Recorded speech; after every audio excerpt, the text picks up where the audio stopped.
Time, the 49ers Rush Podcast.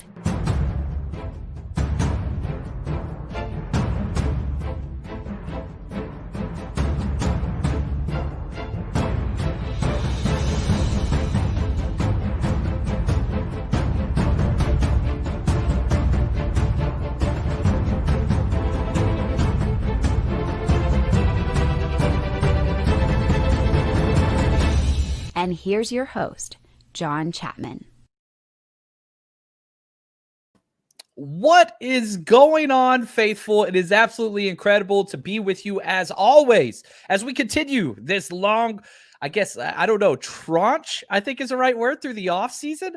I have with me somebody I'm a pretty big fan of. I'm going to fanboy a little bit here. The 49ers Cutback. People ask me all the time, and, what podcast do you listen to? I listen to a lot of them. But if I'm going to be 100% honest, I listen to the 49ers Cutback more than any other 49ers podcast, just because the amount of content, quality content they put out. And with me is I'd like to consider a friend, great dude. Ant, how are you, buddy?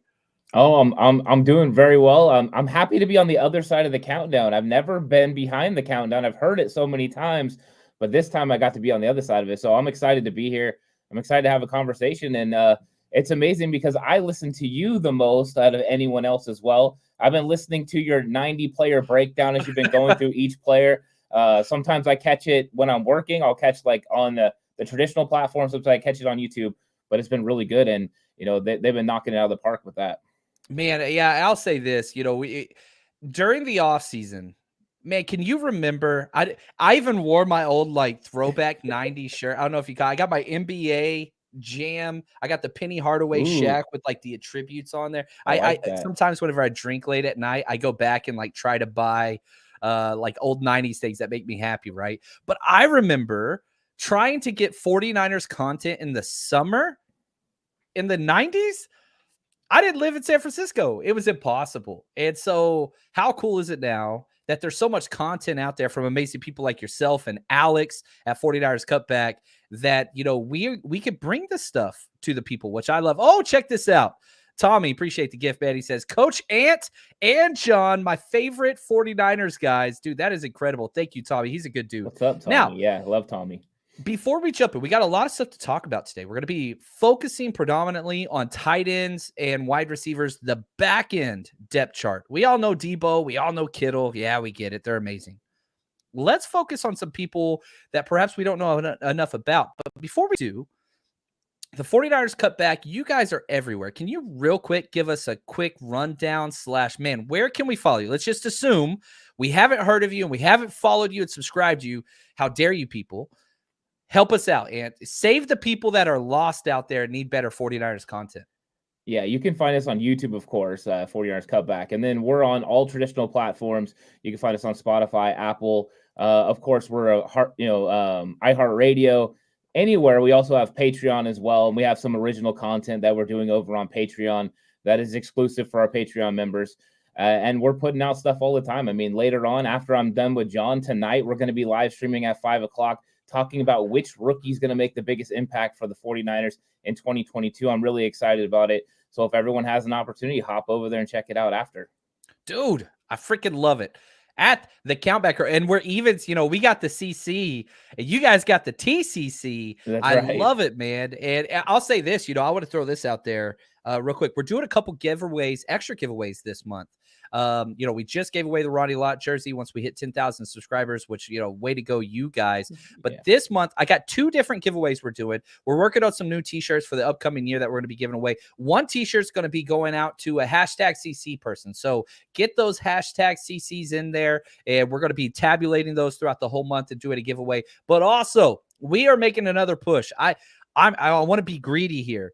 I want to hit 11,000 subscribers in 30 days. That is something that I want to try to do. I never really pump these things, but this is something I want to do before the middle of July. So for all of you listeners / people that watch and or listen to the show, if you haven't subscribed yet to our YouTube channel, go ahead and do that now. When you subscribe, I get a notification. We're going to be giving an additional t-shirt away to a brand new subscriber in the last 40 days. So the last 10 days before this. So those of you that have been on the fence, go hit that subscribe button. It helps us out. Go subscribe to the 49ers Cutback. Help them out. We need to grow this community. There's a lot of positive stuff out there. So support the people that are positive. Hit that like button and all that stuff. Here we go. Let's jump into some conversations, because let's go tight ends first. We'll save the divas for last. They're always the ones getting the attention. We'll save the wide receiver divas for another day. I really, truly do believe that Kittle and Charlie Warner, ice cold locks. There's no way either one of those two guys don't make the initial 53. Ant, am I crazy here? No, I think you're on the right track there. I think the conversation is going to be for that third position. I did think it was interesting the way Kyle Shanahan framed things in the state of the franchise about Warner and Dwelly potentially not making this roster with the amount of talent that they have at the tight end position now. I thought that was kind of interesting. That was the first time I ever thought maybe there was a chance Warner, too, could not make this roster. But I do believe that either Charlie Warner or Ross Dwelly won't make it. I think one of them finally is not going to be on this roster, but I think Warner is the more secure player out of the two. Yeah, last year when his play, whether you're looking at the quantity, how many snaps he got, completely, it disappeared, man. It was just poof, gone. And a lot of it was because in the middle of the season, he had stacked a couple bad games on top of each other, and his limited snaps, they just took him away. I was happy when they brought back duct tape Dwelly. I really, really was. But man, there's some other guys on this list that I think we got to spend some time on. I think Tyler Kroft was a crazy valuable addition late. I was really shocked, because I felt like they brought in some back end guys, Tanner Hudson, Fumagalli, one of my favorite names ever. I hope he makes it just for that. But man, when they brought back Tyler Kroft, I was just like, whew, that's a big one. So what are your thoughts on Kroft? And is he kind of ahead? Is he in the mix with those back end guys, or do you think he's got a little bit of a head start? I think he does have a little bit of a head start, and right away, the 6'6", 252-pound frame is something that I'm very attracted to. But then when you go watch the film, it's the blocking as well. And he can be a really good secure pass catcher. The things he did in Buffalo, playing with Josh Allen, he found the end zone a few times. So I think he's one of those guys that definitely fits with what the 49ers want to do. You add in the fact he played with the Jets. He probably has a really good understanding of the offense. He's a plug-and-play guy. You bring him in, you use his frame, but he's able to do both. That's my biggest thing with this 49ers tight end room. Besides George Kittle, you don't really have a tight end that can go out there and execute in the passing game, but also make the blocks as well. He's well-rounded, which means I think he's at the forefront of the guys that they've added during the offseason. Yeah, I think very well said. And, man, we got Coach Cruz in the house. I love this man. He says, I see the tight end three as Kroft, Dwelly, Hudson, Fumagalli, Matthews as the quality control coach. Look at this. He's getting everybody in the mix. And, back to what you were saying, Ant, if there is one person in this tight end room that can catch in the passing game, it's got to be Jordan Matthews. Yep. But is there any chance that he could make this roster? I think it all comes down to what he can do as an inline blocker. And I just haven't seen a big enough sample size. Yeah. Right. Just a little bit of preseason action. We've seen him, make a couple of blocks. But there's nothing that shows us that he's going to be able to handle the 240-pound frame and then also be able to make these blocks. It is a real concern because we see the 49ers at other positions value blocking over everything. So if they have a choice between a blocking tight end and a receiving tight end to be backup to George Kittle, they're probably going to go in the way of blocking. I think you're probably right. If Kittle's injured, that might shift things up considerably, but we don't want to play that game. So here's what I need everybody to do. Let's throw this up in the comments. I want you to tell me, who do you have currently making the tight end three? We're eliminating Kittle. We're eliminating Warner because I think they're 1 and 2.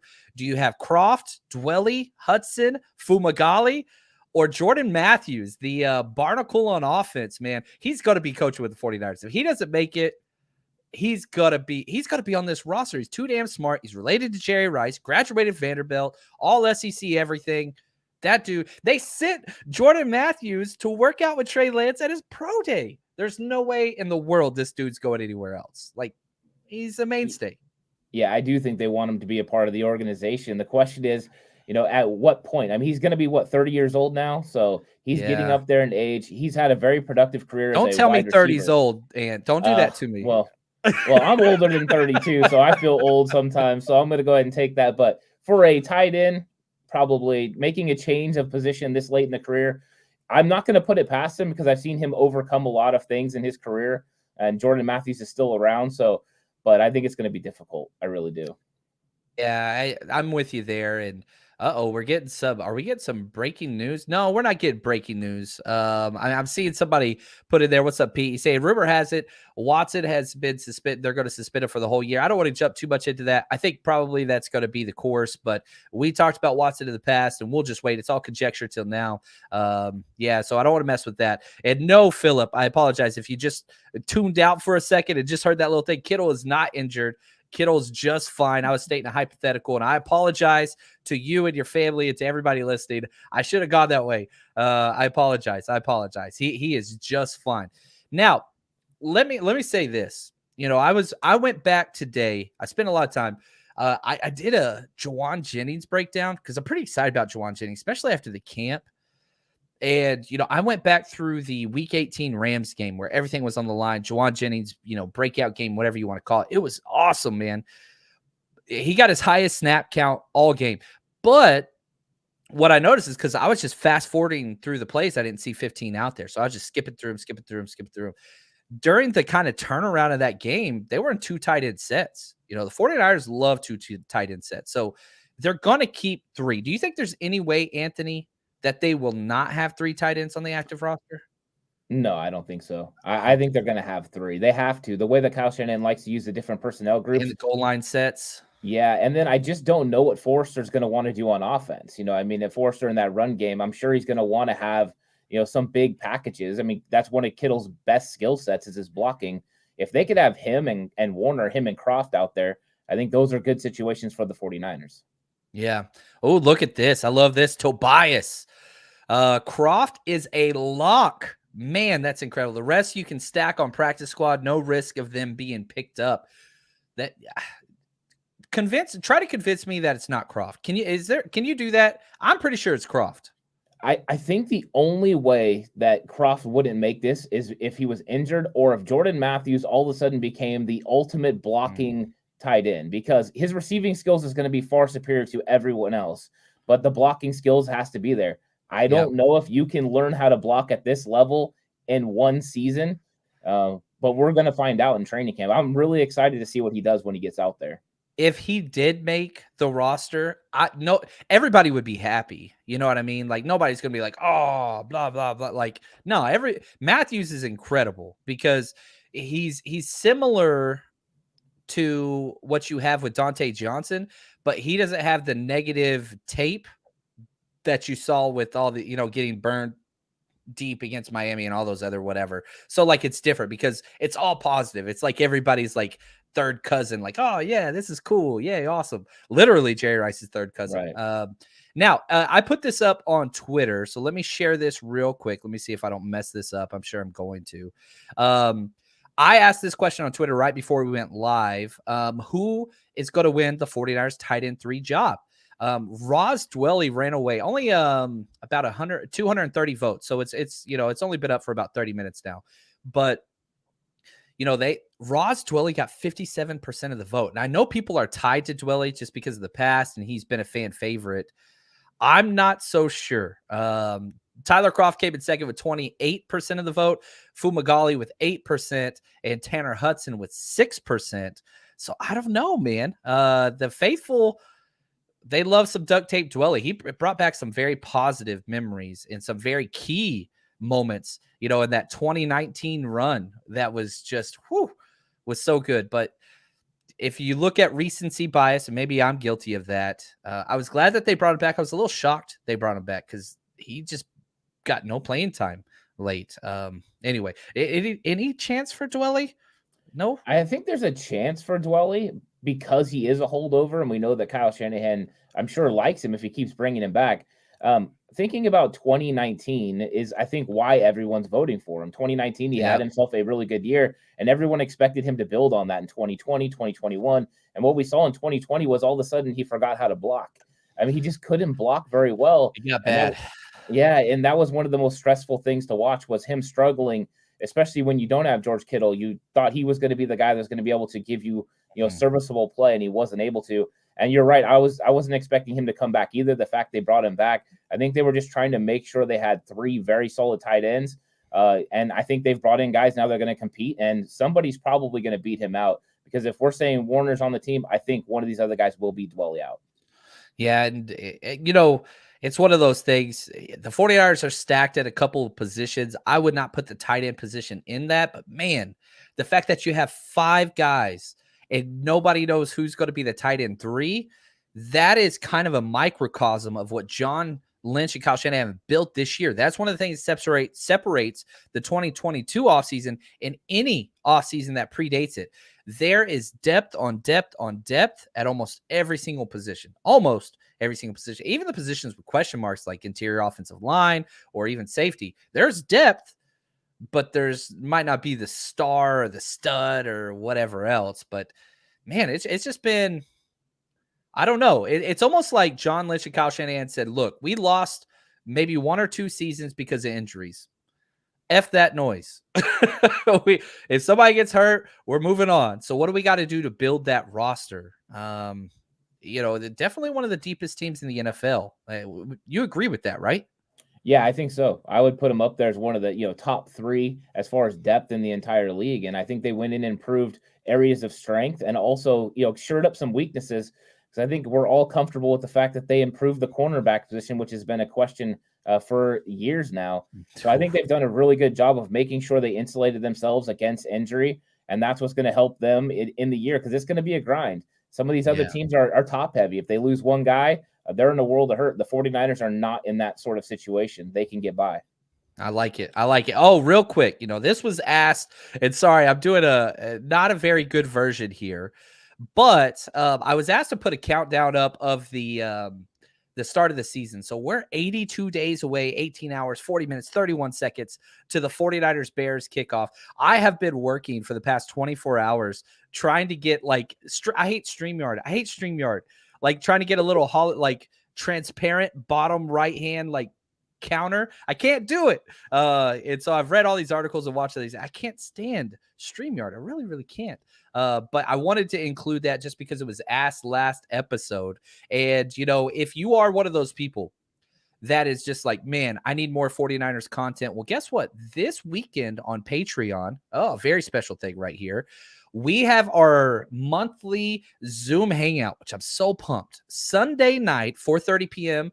Pacific Standard Time. We're going to get together. We do this at least once a month, and it's one of my favorite times of the month. We're going to be going over everybody's top 10 most important players for the 49ers of 2022. Now, if you're one of those people that's just like, I don't really know, I don't know how to handle that, that's okay. You just show up and enjoy the conversation and participate whatever you want. But we're doing this in kind of culmination with our 90-person roster countdown and special treat. Coach Ant, he's going to be joining us, which I'm so pumped about this, man. So Ant's going to show up. He's going to be bringing a lot of knowledge. And let's turn it to you real quick, Ant. They call you Coach Ant. Can you walk us through a little bit of your background, if you don't mind? Yeah, so right out of high school, I figured I wasn't much of a player anymore. I kind of discovered that, hey, I've reached my expectations and limits. So I got into coaching. My dad was a coach. He had coached for over 30 years. And I thought, hey, this is the time to get into it. And I got into it. And after many clinics and many years of coaching, different levels, I worked my way up to being a head football coach and coached high school for a while. And I really enjoyed it. And in fact, I finished coaching in high school and 2019 was my last year. And I really enjoyed it. I enjoyed working with the kids and just, being a student of the game. And so that's how I got the Coach Ant moniker. And most people around my town, that's what they refer to me as, Coach Ant. So sometimes that leaks over into, the podcast world. But yeah, that's where I kind of get my perspective on things, because I went and listened to every single coach you could think of. If they were out doing a clinic, I was there because I wanted to learn everything I could about football. I think, one of the biggest transitions in my life, and probably not a positive one, was whenever I kind of lost the title of coach, because I just got used to it. I loved it. I was coach. Right. And then, I stepped out of the coaching world for about 4 years. And then I was Mr. Chapman whenever I was teaching. And it was just like, oh, nothing wrong with that. But It's not coach. And then I got it back last year, which was nice, but now I'm back away from it. And it's just like, I was working out this morning at the gym and I saw one of my football players there and he came up, he's like, hey coach. And I was like, ooh, yeah. All right. Got to keep it a little bit, man. Well, I want to say thank you for what you've done for, your community and those kids. It's a big deal, man. So thank you for your time that you spent. And it's incredible.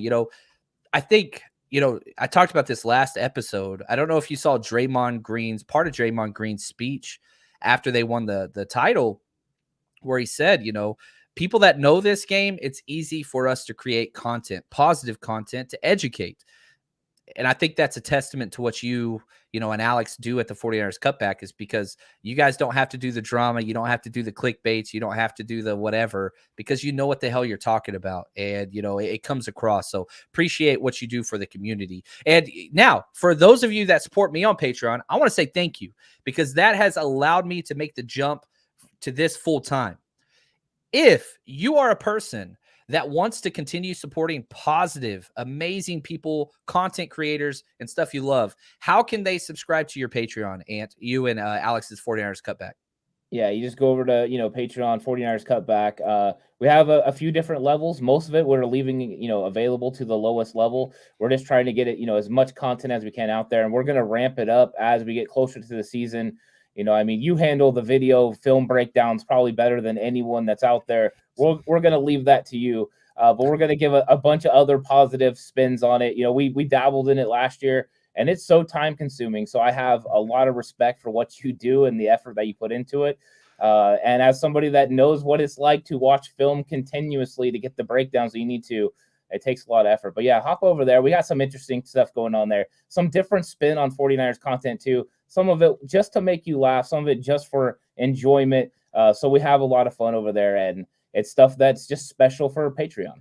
Dude, I love it. And man, also, let me ask this. We didn't talk about this beforehand, so I apologize if I messed anything up. You guys also, man, we do so many things. Like y'all threw a draft party, local NorCal style, right? Which went so well. I saw so many of your pictures, looked incredible. Are you guys doing any meetups throughout the year locally by any chance? Do y'all know? Yeah, we have been discussing it. In fact, it's come up a couple of times in our latest live streams where people have been kind of requesting it. People want to get together, man. They do, and we're looking into that. We just got to, kind of put some of the final points to it. But yeah, we're probably going to have some meetups this year because we want to get together and just continue to grow with the community. We really want to do something where we watch a game with everyone and just kind of talk, as we're going through it. I think it would be a lot of fun. Oh, that's awesome, man. Well, if you go to any away games, I got dibs on you, and I want you partying with us with the 49ers Rush Road Trip. But if you're doing some local stuff or even wherever, I want to be able to support that because we needed more positivity no matter how we can get it. Now, let's jump. Let's go to the wide receivers, the divas. We made them wait. And again, traditionally, the 49ers keep between 5 and 7 since Shanahan showed up. We'll get to that conversation in a little bit, but I want to focus on Debo. I don't want to focus on Ayuk. I don't want to focus on Juwan Jennings or Danny Gray. I love those guys. I just did a 40-minute breakdown on Juwan Jennings this morning on Patreon. You can go catch that if you want to, but let's talk about the other guys because there's a lot. If we're looking, I think the first 5 guys, again, the 4 I mentioned and probably Ray McLeod just because of the money and special teams, I think those guys are locks. Once you get to 6, holy cow, listen to these names, okay? Tazier Mack, undrafted free agent. Tay Martin, undrafted free agent. Malik Turner, who was, 4 years experience. Jordan Matthews, I'm going to throw him out of this crowd. Keyshawn Johnson, 3 years experience within the division. Austin Mack, wide receiver. There's a lot of names there. And so let's go. You can pick 1 or 2. And for everybody that's watching online, throw in the comments, who's your wide receiver 6 out of all those guys? Again, Jordan Matthews doesn't count. But is there anybody that kind of stands out to you as, ooh, I kind of like this guy? I think when I'm looking for somebody to make the 6th spot, they have to have something special about them or they need to add something to the team. We've seen predominantly Kyle Shanahan will bring guys in as the 6th guy. They have to help on special teams in some way. So the first thing that jumps off is Malik Turner has had over 500 snaps playing special teams over the last 3 years. That to me screams potential for him to be able to squeeze and make this roster. And then Marcus Johnson. Now, these are both guys who are signed kind of the same time, but Marcus Johnson, 4.39 speed, means he's got something special that maybe Kyle Shanahan feels like he could use to help take the top off, or, the deep seam or something like that. So those are the two guys that stand out as far as players that I think have the biggest potential to make that 6th spot. Yeah. And then you got Tay Martin talking about Big Papa says he comes with the special teams coach. That's going to play a role in there for sure. There's no doubt about it. Schneider, whenever he came over. And, man, Coach Cruz, I like Tay Martin as well. This is the toughest roster spot to make in his opinion. It's going to be Turner with some special teams experience. There's a lot of guys there. I'm a Longhorn. I'll throw this out there, man. Marcus Johnson. We don't have a lot of Longhorns to root for in the NFL currently. I remember Marcus Johnson in high school. Very fun prospect. We just finished his 90-person roster countdown. If you're looking for something special, he's a freak now. His closest on mockdraftable.com, his closest player in the NFL, like comparable to size metrics, is Adrian freaking Peterson. That's who Marcus Johnson is. That dude is a freak. But injuries. I think 5 or 6 seasons ended in injury if you go back to college to where he is now. So can he stay healthy? I don't know. He's more of a straight line speed guy, which 49ers don't have a lot of. It's special teams, all those things. But and the younger guys, I do like some of these younger guys. Tay Martin, he destroyed the Longhorns at OSU, Oklahoma State, not Ohio State. He put up some big games, and he's a taller, more athletic guy. I jumped over. I put this up again on Twitter, and again, I did this right before the show. And you look at these results. I asked everybody there. Malik Turner running away with it. Only 171 votes on here. Malik Turner has 67% of the votes. Are you that confident as kind of the faithful are in Malik Turner, or what do you say? No, I'm definitely not that confident. As far as watching actual film, I think Johnson's the one that jumps off the film to me. He was the one that made me kind of sit up and be like, okay, and then I think when you're looking at, potentially Tay Martin, the length, being able to go compete for the football, they were the ones that were more enticing to me. Malik Turner kind of reminded me of a slower version of Jawan Jennings, more of a possession receiver. I just think, maybe he doesn't do it as well, though. So to me, that didn't make a lot of sense. I like the other two guys a little bit more than Malik Turner. The only thing I like about Turner is the special teams. Yeah. Oh, look at Coach Cruz, man. This dude knows the ins and outs.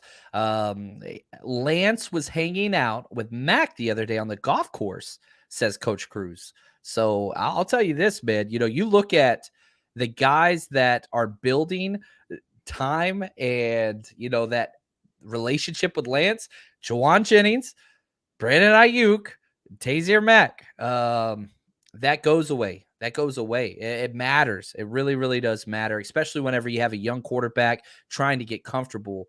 It's going to be interesting. Okay, so here we go, Ant. We put a little bit of background on each one of these, and I already know your answer here. What do you think the 49ers do with that number 6 spot? I don't think they keep a wide receiver. He pulls the rug out. Yeah, I don't.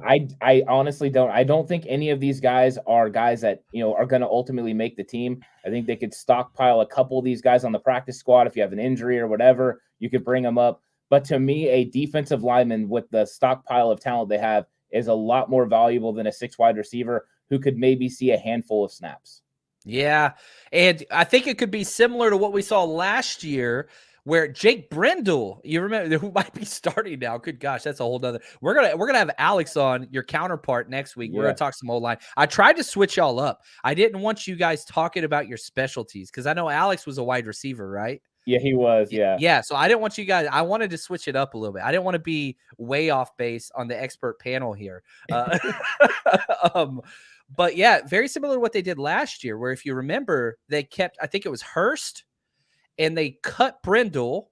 And then as soon as waivers processed, they put Hurst on IR and brought back Brendel. So I could see them doing that again this year. Look at Mike. Look at this comment from Mike. What's up, Mike Kinney? He says, real content from real football guys. Thank you.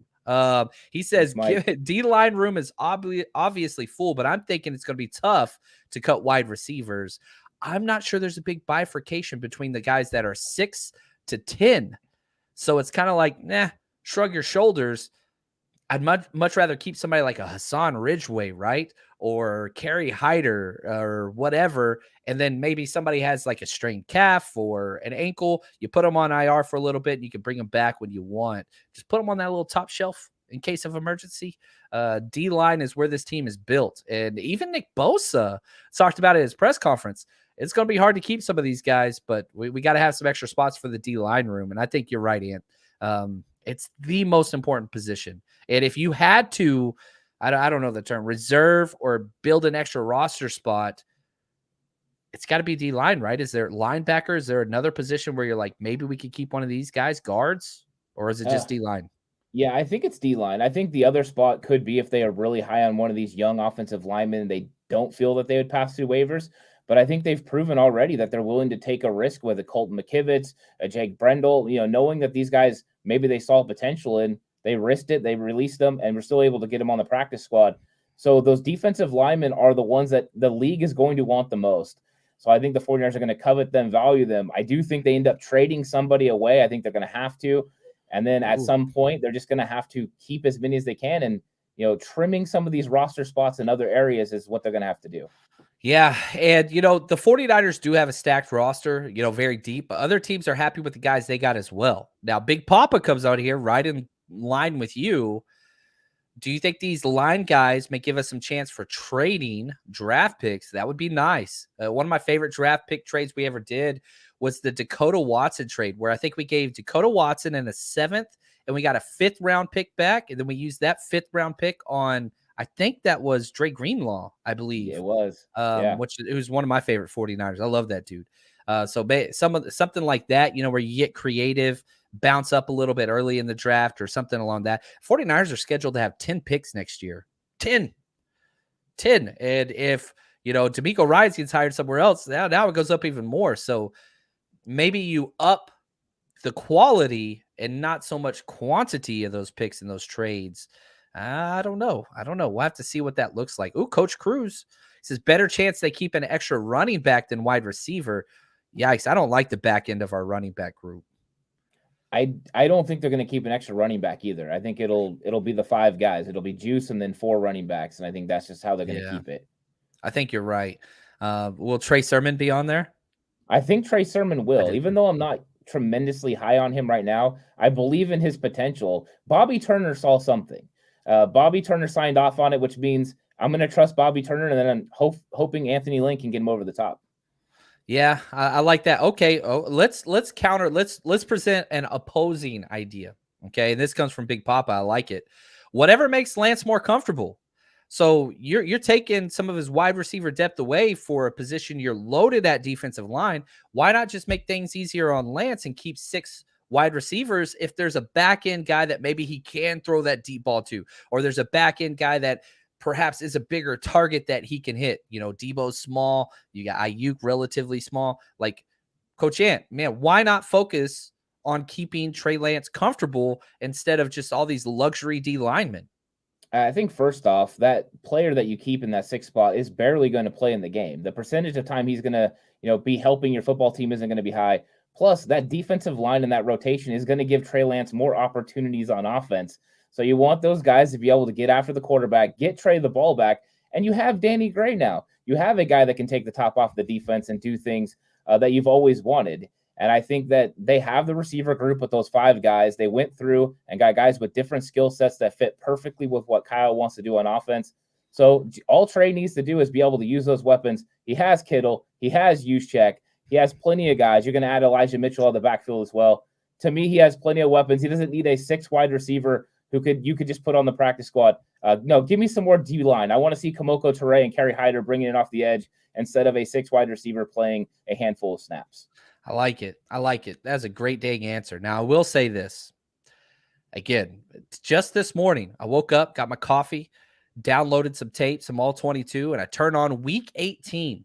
And you know what pissed me off the most about the game? Not Jimmy G's bad pass. Thank you, Luke. Appreciate the gift, my friend. Hope work's going well in the tattoo industry. That dude's a badass, man. Love that dude. Yeah, he is. But what pissed me off the most was how many snaps Travis Benjamin was out there on 3rd down, on 2nd down.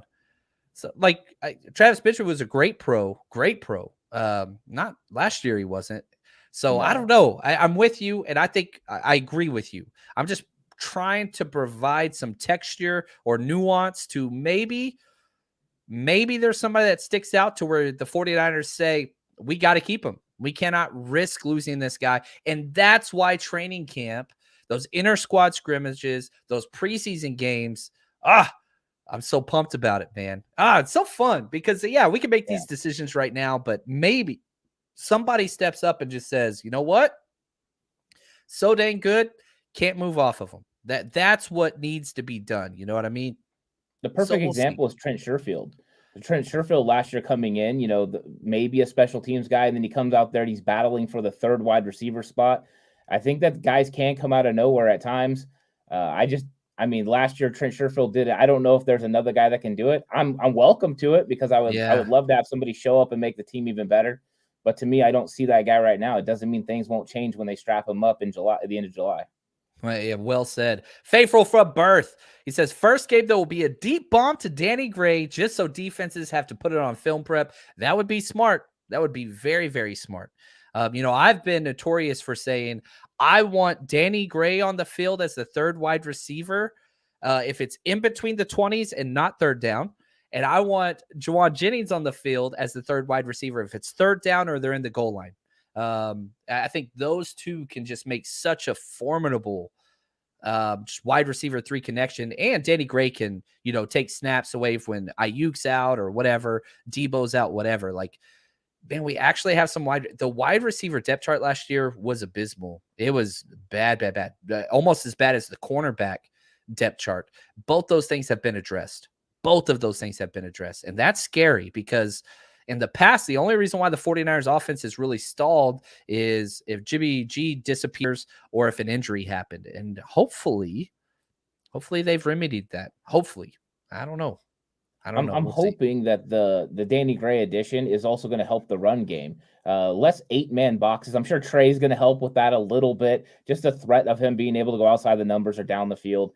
But having Gray in those situations is definitely going to open things up over the middle. And the attention that teams were paying to Deebo Samuel just when he was going in motion or doing things where he motioned out of the backfield. Eric Weddle in that, week 18, going after Deebo Samuel and leaving Juwan Jennings wide open over the middle. Those type of things are going to make it even harder with Danny Gray being out there with that speed. I think that's why Travis Benjamin was out there. Kyle wanted the fear of speed. The problem was Danny Gray can actually get those done now. Travis Benjamin is, well removed from when he was doing so well with the Cleveland Browns and then early on with the Chargers. Yep, I love it. Stack that box. Show me that bear front. I want to see that 6-man front against Trey Lance with Danny Gray out there. Go ahead. I want to see it, baby. I want to see it because burnt toast, that's what's coming your way. Now, man, this has been incredible, Ant. We've been going for a minute. I love it. I want to say thank you for your time and, again, what you do for this community. So I'm going to ask you one more time, and I want it to be repetitive because I want these people to support you, man. You are incredible what you guys have created over there. 49ers Cutback. Go subscribe, watch, listen, wherever it is. Support positive like this is what we should be doing. And once the season starts, these guys put out some incredible content. What's your show on today after this? Yeah, so we're going to be doing 49ers rookies looking to make the biggest impact in 2022. We're going to be doing that at 5 p.m. Pacific time. So hop over there and check it out. We'll have a fun conversation about it. If you have questions, leave them in chat. We'll be more than happy to get into it. I love it, man. So if there's something that we didn't get to at this time, take it over there. I'm begging, I'm pleading with you guys. Go support them. They're incredible. And I think that's going to do it for us. And any parting words before we jump out of here? Thanks for whatever you do, John. You do such a great job with everything. I really appreciate your content. I appreciate what you do for the community. The Rush road trips are going to be absolutely fantastic this year. I just know it. And if I can get out there, I'm going to try. But everyone, make sure you support John, support what he does, and support, all the 49ers content creators, especially the ones that are taking the time to really engage about the team in a positive manner. I think it's really cool. I like the community that's coming around and what people are doing. So get involved. It's fun. Freaking love it, man. Ant, thank you so much for your time. And, man, that's going to do it for us here. And as always, stay strong, faithful.